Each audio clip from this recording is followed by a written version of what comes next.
¿Cómo están ustedes, queridos hermanos y amigos? Gracias por estar con nosotros a esta hora, sintonizando una palabra de Dios para ti. Esta es la Iglesia Cristiana Josué, la Iglesia por las Casas, tratando de traer una palabra que ministre tu vida, que fortalezca tu corazón y que te anime a continuar en los caminos del Señor. La palabra de Dios es viva, es eficaz y es más cortante que toda espada de dos filos. Y la palabra de Dios tiene que ministrarnos mucho. ¿Cuál es el consejo de Dios para ahora?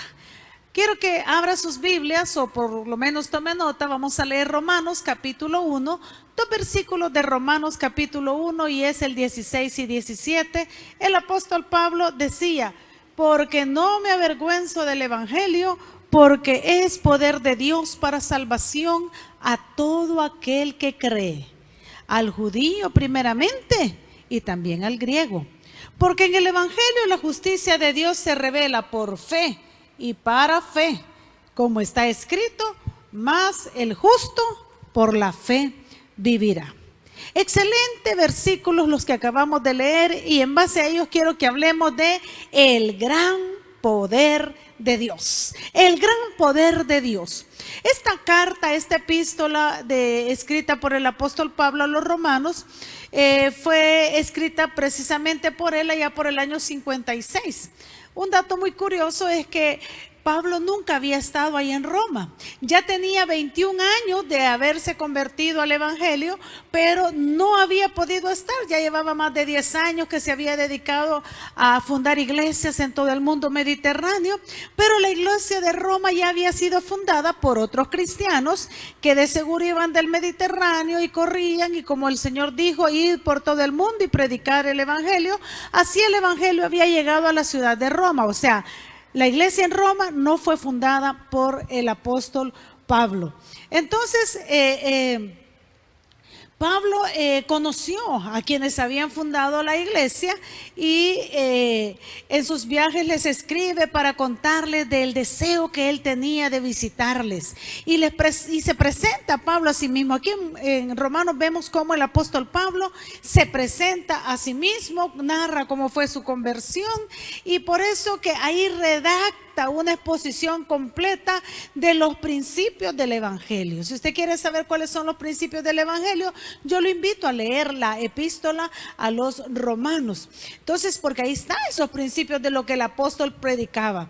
En otras palabras, mis amados hermanos, la carta a los romanos es una explicación de cómo Pablo comprendía el evangelio. De eso trata la carta. Por eso a la carta a los romanos se le considera la más grande exposición de la doctrina cristiana. ¿Quiere conocer doctrina? Lea la carta a los romanos. Ahí contiene enseñanzas generales que son aplicables a todos los cristianos de todos los tiempos. Lo fue para aquel tiempo, lo es para nosotros también. Y una de esas grandes enseñanzas es el tema que ahora estamos ocupando: el gran poder de Dios. Y Pablo resume el evangelio en dos versículos, los que acabamos de leer, versículo 16 y 17. ¿Cómo resumió Pablo el evangelio? En el versículo 16 dice: porque no me avergüenzo del evangelio, porque es poder de Dios para salvación a todo aquel que cree, decía, al judío primeramente y también al griego. El 17 dice: porque en el evangelio la justicia de Dios se revela por fe y para fe, como está escrito: mas el justo por su fe vivirá. Entonces, ¿cómo resumió Pablo el evangelio? Primero, como algo de que uno puede estar orgulloso. Me encanta eso. Eso me trae a mi memoria los primeros días que caminaba en el Señor. Y a mí me encantaba, hace ya 40 años ya. No es que esté vieja, es que los años han pasado. Pero yo me acuerdo que cuando uno empieza, como que todo le da pena hasta cargar una Biblia, y algunos usan unas mini Biblias.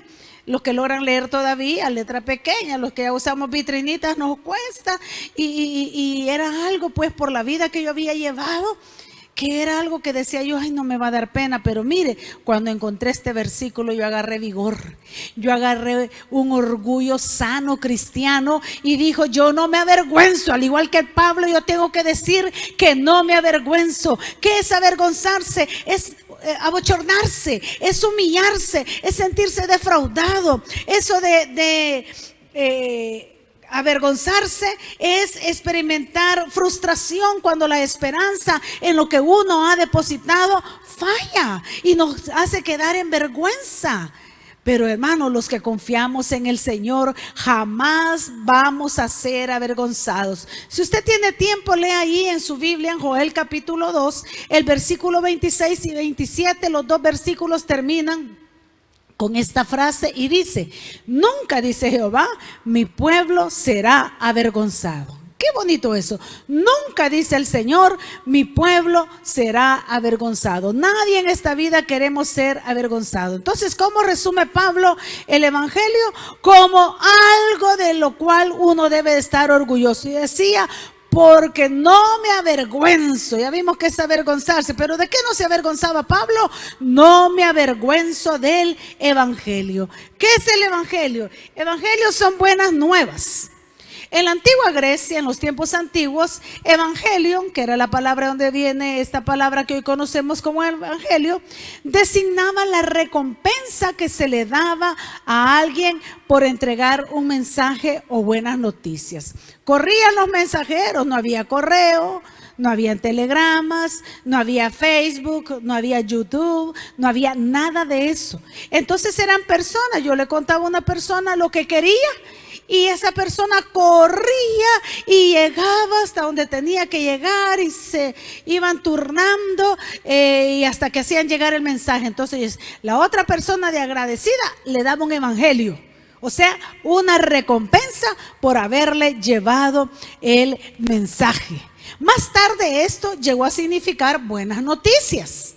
Por eso la palabra evangelio significa para nosotros buenas noticias. Entonces Pablo decía, yo no me avergüenzo del evangelio. ¿Por qué? Porque son buenas noticias. Nadie se avergüenza de dar buenas noticias y hasta cuando hay buenas noticias que dar, la gente se pelea. ¿Se lo decís tú o mejor se lo digo yo? Pero cuando son malas noticias, cuando el médico tiene que entregar una noticia no muy buena, una noticia dolorosa, es duro para ellos. Y cuando alguien en la familia tiene que ser portador de esas noticias, no sabe ni cómo decirla cuando son malas. Pero cuando son buenas todos queremos y bueno, yo he conocido que hay fiestas para revelar el sexo del bebé que está por venir. Como es una buena noticia, hacen fiesta. Hacen una fiesta previa al matrimonio, cuando el joven se le declara a la señorita y le pide la mano, le pide comprometerse para casarse. Hacen una fiesta. Hacen fiesta cuando van a despedir al muchacho que se va a casar. Hacen fiesta cuando despiden a la muchacha que se va a casar, porque el matrimonio es una buena noticia.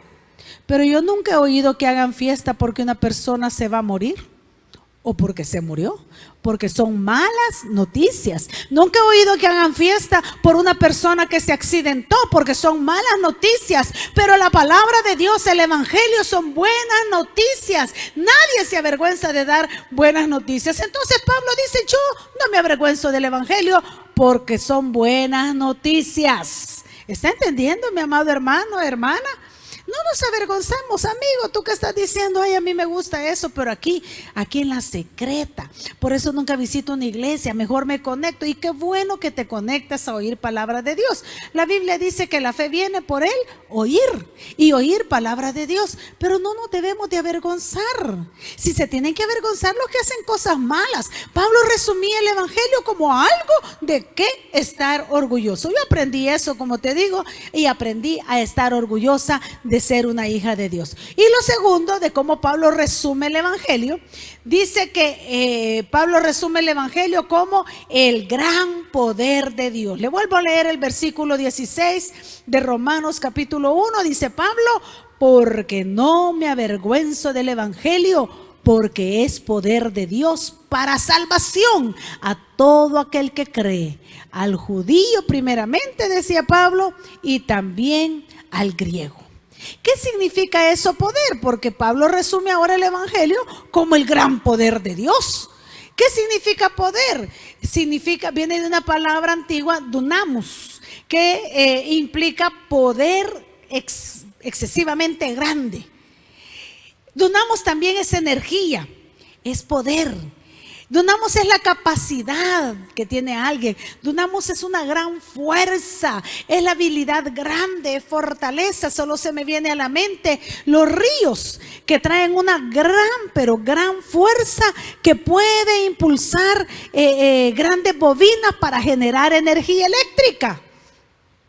Hay tantas cosas que el hombre ha descubierto que hacer con esa gran fuerza que tiene el agua. Ya ve que cuando los ríos se desbordan, qué gran fuerza, qué gran destrucción la que hacen. Eso es lo que significa la palabra dunamus.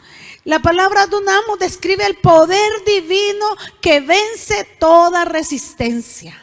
Cuando Pablo dice no me avergüenzo del evangelio porque es poder de Dios, está hablando del poder que reside, el poder que viene de parte de Dios para vencer toda resistencia. Por eso los cristianos estamos conscientes que no somos victoriosos en nosotros mismos, que no vamos a salir adelante de nosotros mismos, sino que todo lo podemos en Cristo, porque de allí depende nuestra fortaleza. Uno de los grandes temores cuando uno no es cristiano es ¿cómo va a ser? Ay, es que fíjese que a mí me han dicho que hay que quitarse, que hay que ponerse. Mire, evangelio no es quítese, ni ponga, ni haga, ni no haga. Evangelio es entender las buenas noticias que Cristo murió en la cruz para pagar tus pecados, mis pecados, y me da la oportunidad de convertirme en hijo o en hija de Dios. Esas son las buenas noticias. Ahora, después de que yo confieso a Jesús, porque hay que hacer una confesión, dice Romanos 10, 9 y 10, que si confesares con tu boca que Jesús es el Señor y creyeres en tu corazón que Él se levantó de los muertos, serás salvo. Porque con el corazón, dice, se cree para justicia, pero con la boca se confiesa para salvación. Entonces hay que confesarlo. ¿Pero qué sigue después? Hay que mantenernos alejados del pecado, de todo aquello que nos va, y ahí es donde viene el problema para la mayoría. Yo no sé qué le pasa a usted, yo conozco muchos testimonios de personas y de las personas que pastoreamos, pero yo le voy a hablar de mi experiencia, es cierto. Y uno de los problemas que yo tenía era pensar cómo iba a ser para mantenerme cristiana después de confesar a Jesús, si yo era totalmente lo contrario. Pero aprendí que viene a mí el dunamus de Dios, es el poder divino que me puede hacer vencer toda resistencia, toda oposición del maligno. Así que entendí que no eran mis fuerzas, sino que eran en las fuerzas de Dios. Entonces, poder, hermanos, es lo que reside en algo o en alguien por la virtud de su naturaleza. Yo no tengo poder de mí misma, pero tengo poder porque ahora soy una hija de Dios y Él es el que me embiste de ese poder. ¿Qué implica ese poder? La palabra dunamus, de donde se desprende poder, también de ahí se desprende la palabra dinamus, de donde viene la palabra dinamita, viene de la misma raíz. La dinamita es un explosivo muy potente y muy conocido por muchos. Fue inventada por un hombre, Alfred Nobel, allá por el año 1866, según buscaba yo en algunos escritos por ahí. Ahí la inventaron, supuestamente la inventó para algo bueno, pero luego el hombre siempre la utilizó para algo malo. La dinamita es un explosivo utilizado para romper rocas.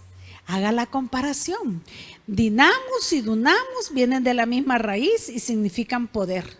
La dinamita, explosivo para romper rocas, y dunamus, el poder de Dios que nos capacita para vencer toda oposición. Fíjese que la dinamita tiene un alcance de 20 a 30 metros a la redonda de la explosión que hace, según la carga, por supuesto, de cada candela de dinamita.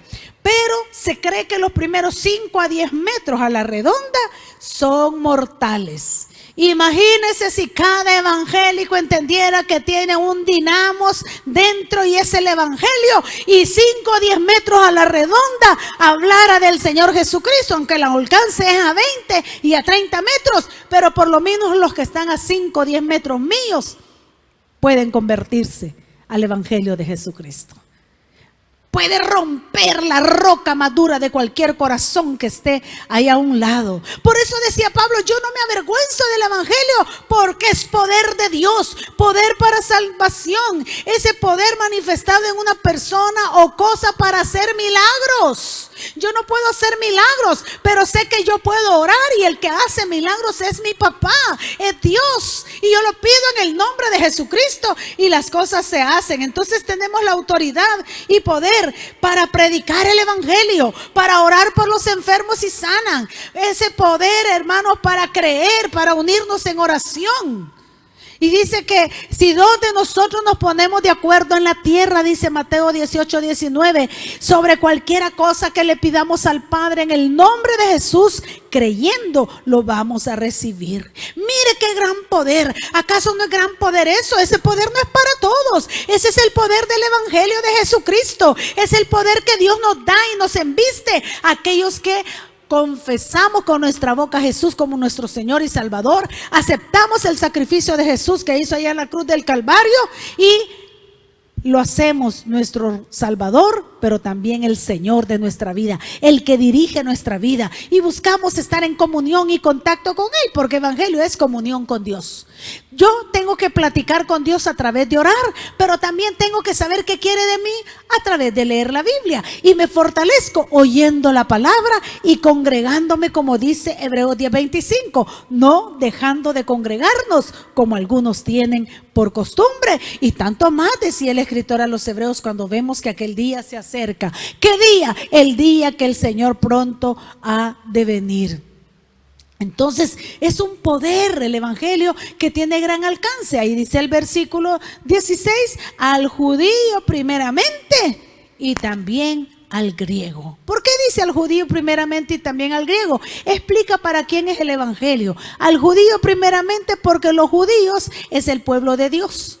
Como dice Juan 1 del 11 al 13, a los suyos vino.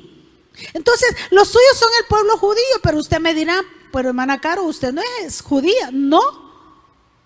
Pero dice que también al griego. Al decir griego habla de los gentiles. ¿Quiénes son los gentiles? Aquellos que no somos descendencia judía. Entonces es para mí, es para usted, porque es al judío primeramente y también al griego. Lea Juan capítulo 1 del 11 al 13. Dice ahí que a los suyos vino, o sea, a los judíos, y los suyos no le recibieron, mas a todos los que le recibieron, a los que creen en su nombre, les dio la autoridad, la potestad, el poder de ser llamados hijos de Dios. Mire qué bendición, es el poder del alcance. Dios a través del Señor Jesucristo abrió una puerta de oportunidad para salvación. ¿A quién? A todo aquel que cree. Por eso predicamos, y esa es la palabra de Dios para tu vida. Dios quiere salvarte. Ay, pero ¿salvarme de qué? De la condenación eterna. Dios quiere brindarte la salvación. Dios quiere que tú aprendas a descubrir el plan de Dios en tu vida. Dios quiere que entiendas que esta vida no estás por gusto. En esta vida hay un plan que Dios ya se trazó. Tú tienes que descubrirlo. Él ya abrió una puerta de oportunidad para que seamos salvos de nuestros delitos y pecados. Porque yo no sé tú, pero a mí me molestó tanto saber que antes de venir al Señor Jesucristo, antes de conocer el evangelio, a mí me habían contado de un Jesús que estaba clavado en una cruz y querían que lo venerara. Pero ¿sabe qué fue lo doloroso? Muchas cosas, pero lo que nunca me dijeron es por qué él estaba clavado en la cruz. Y sabe que él estaba ahí en la cruz del Calvario no por malhechor, no porque hubiera hecho algo malo, sino porque él estaba pagando tu pecado, mi pecado, por mi culpa estaba ahí. Y yo lo ignoré tantos años de mi vida. ¿Cuántos lo estás ignorando tú? Él se dio a sí mismo, fue avergonzado, fue vituperado porque te amó. De tal manera nos amó Dios que dio a su Hijo unigénito para que todo aquel que en Él cree no se pierda, sino que obtenga la vida eterna. El deseo de Dios no es condenar el mundo, sino que el mundo sea salvo por Él. Yo te pregunto a ti, ¿y para ti qué es el evangelio? Tenemos la autoridad de parte de Dios, hermano, hermana, para predicar. No te avergüences del evangelio. Habla a los 10 o 20 metros a tu redonda y háblale a todos del evangelio, porque el poder de Dios es el que va a obrar. y la oportunidad es para todos. Para ti, amigo que nos escuchas, también es la oportunidad. Pero ¿qué decisión vas a tomar? Me encantaría que te vinieras a los pies de Cristo. Por eso, ¿qué tienes que hacer? Es hacer una oración en donde reconozcas que has pecado, que reconozcas el sacrificio de Jesús, aceptes ese sacrificio y llames a Jesús a que entre a tu corazón. Te dejo esta oración por si te quieres reconciliar o si quieres abrir tu corazón al Señor. Y si lo haces, por favor, llámanos. Queremos ayudarte, no queremos que estés solo, que batalles solo. Queremos darte la mano para que inicies este nuevo caminar en el Señor. Hasta la próxima y que Dios te bendiga grande y poderosamente.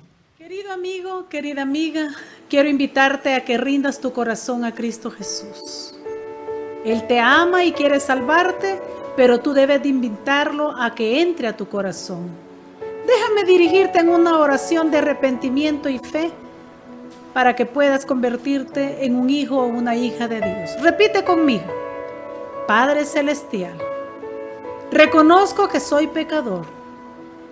Yo te acepto como mi único y suficiente Salvador de mi vida y de mi alma. Perdona todos mis pecados. Límpiame con tu preciosa sangre. Escribe mi nombre en el libro de la vida. Séllame con tu Santo Espíritu y guíame en mi diario vivir. Abro mi corazón para que hagas de él tu morada. Amén y amén. Si repetiste esta oración, ahora te invito a que te reportes con nosotros para darte un seguimiento y poderte ayudar en este caminar que has iniciado ahora, que es una nueva vida. Escríbenos al WhatsApp al 77484137 y podamos nosotros de esa manera ayudarte, o escríbenos a los medios de comunicación que aquí te estamos presentando. Te aconsejo que platiques con Dios. De aquí en adelante eso se llama orar, pero también, si puedes y tienes, leas de su palabra. Que Dios te bendiga.